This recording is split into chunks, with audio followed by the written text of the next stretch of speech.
तुहारे पायल घायल करे। चंदू स्टूडियो।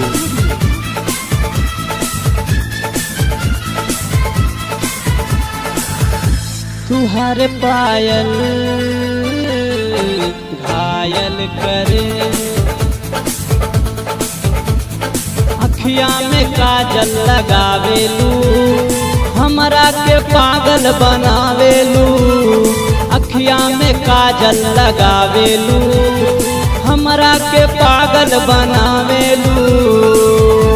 तुहारे पायल घायल करे।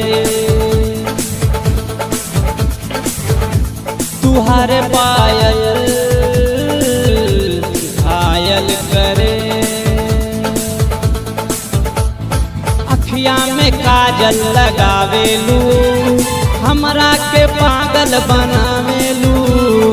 अखिया में काजल लगावेलू, हमरा के पागल बनावेलू। तोहर पायल घायल करे। तुहारे पायल घायल करे।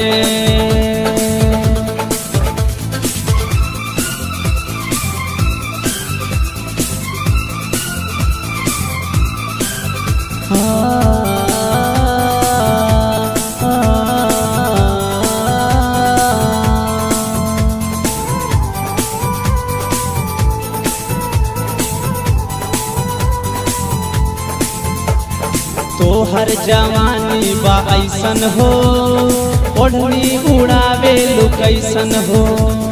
तोहर जवानी बा ऐसन हो, ओढ़नी उड़ावेलू ऐसन हो। सुना सुना ये जान अब करा दानेवा, तोहरे पीछे पड़ल बानी दे दाधया। कनवा में पेन्हेलू बाली हो, ओठवा पे चमके ओठ लाली हो। कनवा में पेन्हेलू बाली हो, ओठवा पे चमके ओठ लाली हो। तुहारे पायल घायल करे। तोहर पायल घायल करे।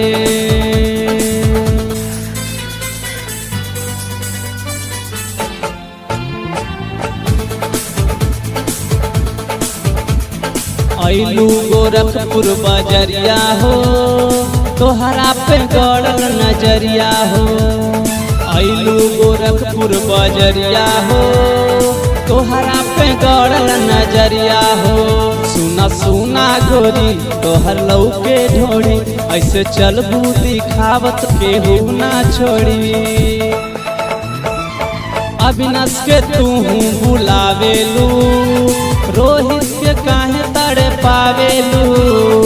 अविनाश के काहे बुलावेलू, संदीप के काहे तरसावेलू। तुहारे पायल घायल करे।